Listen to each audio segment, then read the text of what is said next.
Bonjour, aujourd'hui nous sommes à Nantes, au siège social du cabinet de conseil en organisation et transformation des entreprises Exeis Conseil.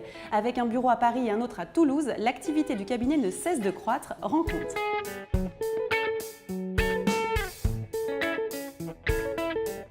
Bonjour Antoine Vallée. Bonjour. Merci de nous accueillir ici au sein du cabinet Exeis Conseil. Quelle est l'activité de votre société? Exeis Conseil est un cabinet de conseil en transformation des organisations. Il s'agit des organisations publiques ou privées, des grands comptes, des entreprises de taille intermédiaire ou des PME, quelques-unes, voire des start-up. Et quel est le profil de vos clients et vos différents secteurs d'intervention? Notre développement est basé sur deux piliers qui sont l'indépendance et puis la confiance. On ne fait du conseil que dans la confiance et nos clients nous le rendent bien, la confiance de nos clients, mais également la confiance de nos collaborateurs, de nos 75 collaborateurs. Alors le profil varie de la start-up au grand groupe.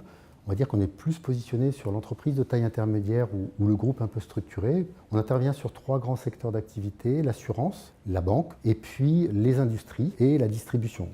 On parle beaucoup de transformation digitale des entreprises. Il y a énormément d'innovation dans ce domaine. Quels sont, vous, à ce sujet-là, vos leviers de croissance? La transformation digitale, même si c'est un petit peu tarte à la crème parfois, c'est un vrai levier de croissance pour les cabinets de conseil. Notre syndicat professionnel considère que ça représente aujourd'hui 25% du chiffre d'affaires des cabinets.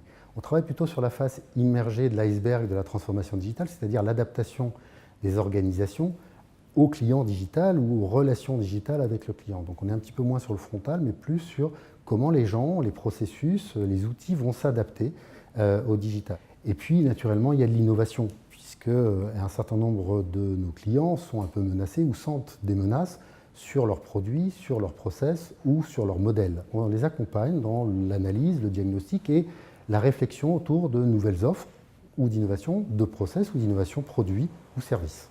Et pourquoi votre cabinet de conseil plutôt qu'un autre? Travailler sur la transformation digitale, c'est assez traumatisant pour les gens, parce qu'on ne sait pas quel poste on va avoir demain, est-ce qu'il va continuer à exister, en quoi il va être transformé. Et nous essayons d'accompagner en proximité nos clients et les salariés de nos clients. On est présent à Nantes, on est présent à Paris, on est présent à Toulouse. On espère demain augmenter notre présence géographique avec éventuellement des développements sur d'autres régions de France. Quels sont vos prochains objectifs?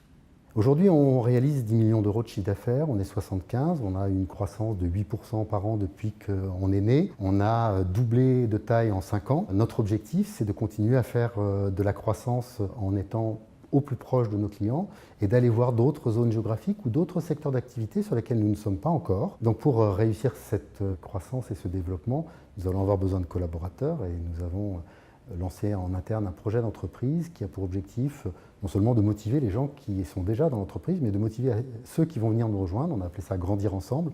On souhaite grandir ensemble, grandir avec notre écosystème, grandir avec nos clients et grandir naturellement avec nos collaborateurs. Merci Antoine Vallée. Le cabinet Exeis Conseil et son modèle orienté ETI avec implantation en région prévoit de poursuivre sa croissance sur ce secteur, mais également avec l'implantation d'autres bureaux dans d'autres zones à potentiel. Le positionnement d'Exeis Conseil aidant à la fois les grands groupes, les ETI et les PME laisse entrevoir de belles années.